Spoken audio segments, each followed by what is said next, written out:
Simply put, the most common estate planning errors come in the details, or lack thereof. A good, comprehensive estate plan has to anticipate possible family issues.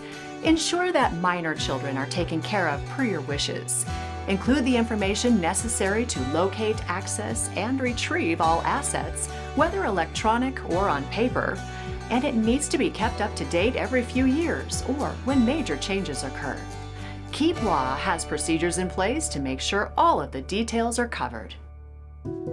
When I sit down and review an estate plan, I often see a number of common planning errors that we have to deal with. Forced maturity, only having stuff in the will, failure to update, lost assets, and insufficient assets. Looking at those in turn, forced maturity, inexplicably, is where somebody will select the child that has resisted maturity the most. They're irresponsible, they don't want to carry through with things, and they will nominate them for a certain level of responsibility in their estate plan, thinking they're finally going to get that wayward child to step up, to take the reins. Oftentimes, the rest of the family suffers as a result because everything is on this one person who's incapable or unwilling to do what needs to be done. So we want to avoid nominating people who aren't able to do what your will requires. A will is only effective once you die.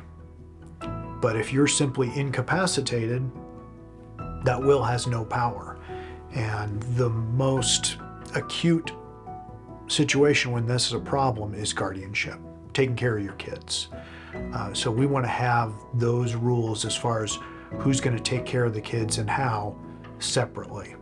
So much so that I'll often have clients have an ID card in their wallet that says who the police should call in the event of an emergency. So we're not just relying on testamentary documents that are only effective once you actually pass on. People will often treat the estate plan as something you check off and we're good to go.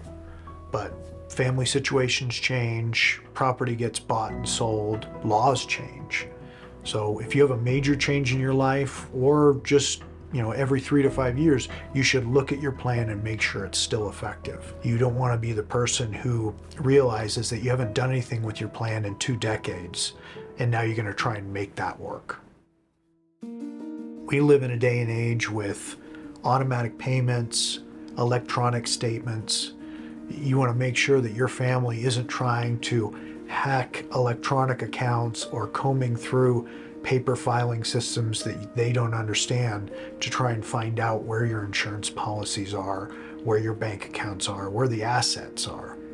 So to address that in my plans, I have a table of where they can find those things and log in and get access to things.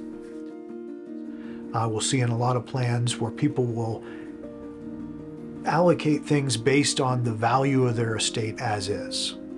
And they'll give certain money amounts to people, with the largest pot usually going to the kids at the end. Time passes, they have expenses, they get older, that pot of available money starts to shrink. Well, time comes, those specific amounts get taken off the top regardless of that size.